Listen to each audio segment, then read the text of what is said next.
புதுச்சேரியின் நெல்லித்தோப்பு தொகுதியில் போட்டியிடும் அம்மாநில முதல்வர் நாராயணசாமிக்கு எதிராக அதிமுகவை ஆதரிப்பதாக என்ஆர் காங்கிரசும் பாஜகவும் அறிவித்துள்ளது.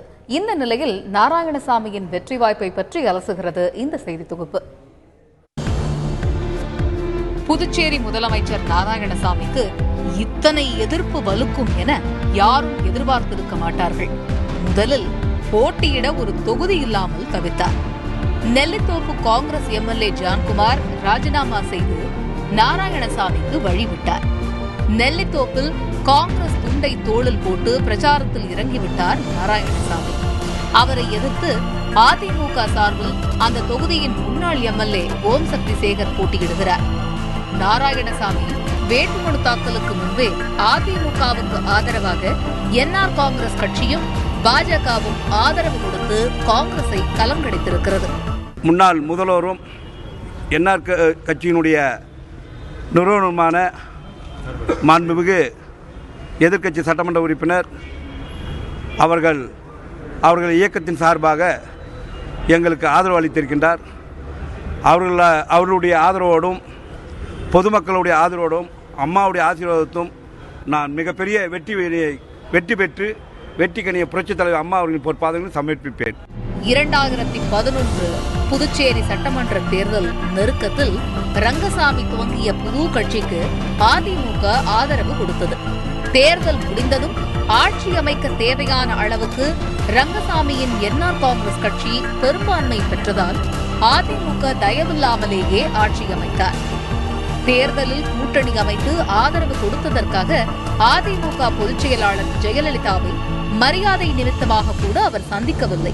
அப்போது தமிழகத்தில் ஆட்சியை கைப்பற்றியிருந்த ஜெயலலிதா புதுச்சேரியிலும் ரங்கசாமி அமைச்சரவையில் இடம் அளிப்பார் என எதிர்பார்த்தார். அந்த எதிர்பார்ப்பை ரங்கசாமி பொய்யாக்கியதால் கூட்டணி உடைந்தது. தற்போது மருத்துவமனையில் அனுமதிக்கப்பட்டுள்ள ஜெயலலிதாவின் உடல் நலனை விசாரிக்கத்தான் ரங்கசாமி அப்பல்லோ வந்து போனார். இப்போது அதிமுகவுக்கு ஆதரவு என சொல்லியிருக்கிறார்.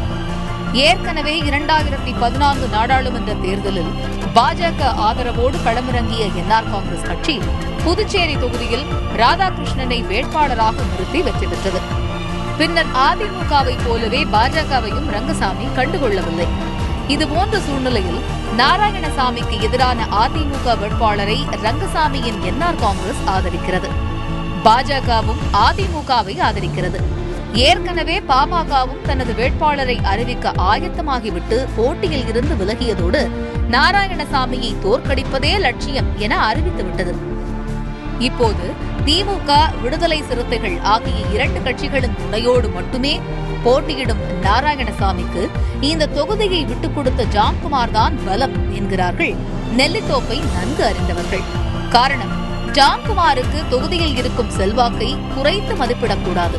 இதனால்தான் நாராயணசாமியை தோற்கடிக்க பல கட்சிகளும் சேர்த்து அதிமுகவுக்கு ஆதரவு கொடுத்திருப்பதாகவும் சொல்கிறார்கள். நாராயணசாமியின் வெற்றி வாய்ப்பு எப்படி இருக்கும் என்பதுதான் இப்போது அனைவரின் எதிர்பார்ப்பாக உள்ளது. இந்திய அண்ணா திராவிட முன்னேற்ற கழகத்து என்ஆர் காங்கிரஸ் ஆனது அவர்களா முன் வந்து ஆதரவு கொடுக்குறாங்க. கடந்த சட்டமன்ற தேர்தலில் 4 மாசம் முன்ன சட்டமன்ற தேர்தலில் என்ஆர் காங்கிரஸ் ஆனது 556 ஓட்டு தான் வாங்கினாங்க. அதனால அந்த மக்கள் அதை முடிவு பண்ணுவாங்க. எங்களை பொறுத்த வரைக்கும் எங்களுடைய கூட்டணி பலமான கூட்டணி. அதாவது மக்களை சந்தித்து பேசும்போது பெருவாரியான மக்கள் எங்களுக்கு ஆதரவு கொடுப்பதாக கூறியிருக்கிறாங்க. அதனால இப்ப புதுச்சேரி மாநில மக்கள் நல்ல முடிவு எடுப்பாங்க நம்பிக்கை எனக்கு. புதுச்சேரியில் மொத்தம் உள்ள 30 இடங்களில் தற்போது காங்கிரஸ் 14, திமுக 2, என்ஆர் காங்கிரஸ் 8, அதிமுக 4, சுயேட்சை 1 என கட்சிகள் பலம் உள்ளது. நாராயணசாமி வெற்றி பெற்றால் காங்கிரஸ் பலம் 15ஆக உயரும், இல்லையென்றால் 14ஆக இருக்கும். என்ஆர் காங்கிரஸ் மற்றும் அதிமுகவின் பலம் 13ஆக உயர்ந்துவிடும்.